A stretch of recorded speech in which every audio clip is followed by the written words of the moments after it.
Chair Shot Reality. Make sure you share, like, comment, spread the reality. You can watch, of course, on WrestleZone.com and go to the Chair Shot Reality or the WrestleZone YouTube pages. You can, of course, go also to WrestleZone's Facebook. There's some shorter clips there. You can go to my Twitter. You can go to the CS Reality Twitter. You'll see shorter clips, maybe even before the full thing's released. So plenty of ways to consume the greatness that is at Justin LaBar and at Juicy Steen here on this Elimination Chamber pay-per-view weekend on the road to WrestleMania. All right, Juice, let's do a little rapid fire. We're going to do the undercard before we toss it to Mr. Isenberg. Let's start off with a 2-on-1 handicap match. It is Dolph Ziggler. He said that he could beat both men, so therefore he's going to have to face both men and Apollo Crews and Kalisto. Do you think? I don't know. I don't care. I don't care either. No, I don't know, but I don't care. I like Dolph Ziggler as a heel, but the problem with the heel run so far is that they're putting him up against, like, the Jerry Lawler stuff was good, but unfortunately, people haven't had a lot of reason. He can have a match against Jerry Lawler. Well, people haven't had a lot of reason to believe or care in Crews or Kalisto recently, so it's like, what makes them really care about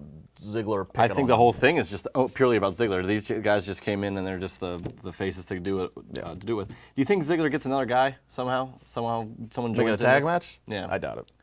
As a heel, he doesn't think he can get it done. He brings someone in. No, I doubt it because he made a point to say in the backstage thing, I could beat both of them at the same time, and that's what. So I think that I think he takes out Kalisto and then Crews ends up winning. It'll be smart try to attack Kalisto as Kalisto's making an entrance, or attack him backstage. We'll see. Tag team turmoil. I'm not even going to list everybody. You can see it on the. It's the entire division. You can see it right here on the image. It's the entire division. But the Ascension got a win.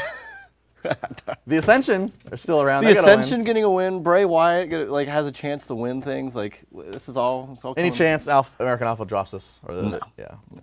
To me, this just translates into let's have American Alpha go against everybody to make American Alpha look that much stronger, because there really hasn't been a lot of momentum with him. They kind of dropped off from him, and so this has to keep the momentum up, and then eventually some new challenger will come about, whether it's for Mania, Revival or whoever. What do you think of the? I don't know. Revival. I don't know. I'm still pondering. Revival making a debut just before WrestleMania? You think there's someone that'll do it after? I don't know. You know, there's so many teams on SmackDown. It's hard to make a justification to bring a new team. But it's either bring a new team in and hope that they catch on quick, or you got to push fast before WrestleMania to really have. If you want to have a marquee match. American Alpha. Yeah, American Alpha. All right, first of three. Three advertised women's matches. I think it's a first. I'm not sure. That's incredible. Probably the first three advertised on a pay-per-view. Ross should be taking notes here. Three advertised on pay-per-view. Nikki Bella versus Natalya. I love this Natalya heel run right now. Yeah, everything she says has been on fire. Yeah. But I'm going to have to go with Nikki Bella to win this match. Right. I would go with Nikki too.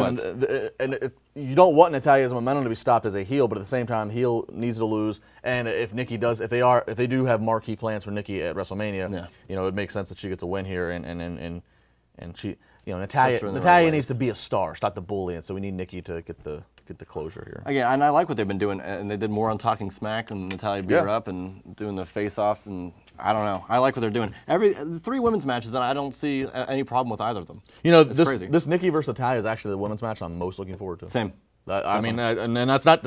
I'm not trying to knock the other two. I don't think that's I'm most looking probably because I like the real life stuff that they're bringing into it. Obviously, what did she say? What did Natalya say? She said she said that John would probably be me with me. She said if I wasn't married, John would be with me. What do you think Tyson Kidd thinks about that? Well, gee, I guess I could end up with Nikki Bella. I don't even want to try to speak for Tyson Kidd. I feel so bad for that guy. I mean, his in-ring career might be over. Yeah, probably. He gets blocked out of Total Divas. He only gets shown playing with the cat, watching wrestling. He's Teddy Hart.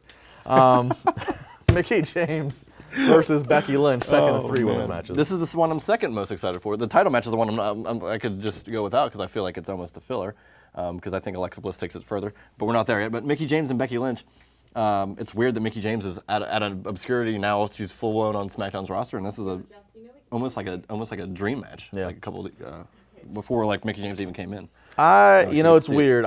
Becky Lynch should win this.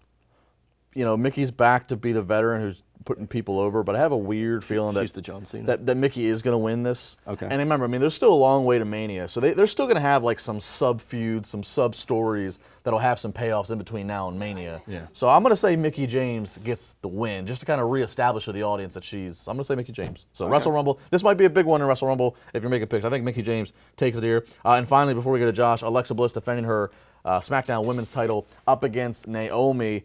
Feel the glow, Juice. Feel the glow. I like the entrance, although it gives me epilepsy seizures. If you watch it, It's crazy, but so does Nakamura, so I guess you can't really complain there. I think I said it. I think it's like a filler match. I think Alexa Bliss is going to take this title probably to Mania. I don't know what she does with it, like who she faces. I think any of the ones other than Nikki, maybe Mickie James does. I could justifiably, and I'm going to go with Bliss too. I'm a big Naomi fan. I think she's very marketable. I think she's appealing to several different demographics, age, men, women, kids. I think she kind of is across the board. I like the entrance. I like the athleticism. I'm going to say Alexa Bliss. I think, though, as you're saying, this is a small prediction. I would not be shocked if both women's title matches at WrestleMania are both triple threats or fatal four-ways. There's such depth on both sides. It's hard.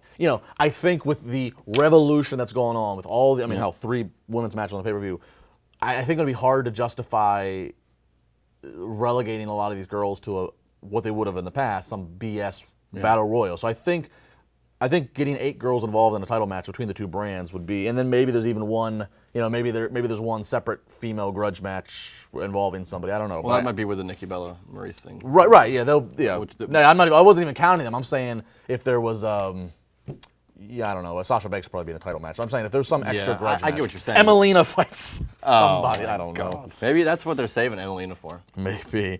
All right. We will make, Renell will join us in the next video, and Juice, myself, and Renell will talk about the top 2 matches on the card. But for right now, we're going to end it on this video. He's the main event attraction. Josh Isenberg, give me a reality check on elimination predictions of who wins.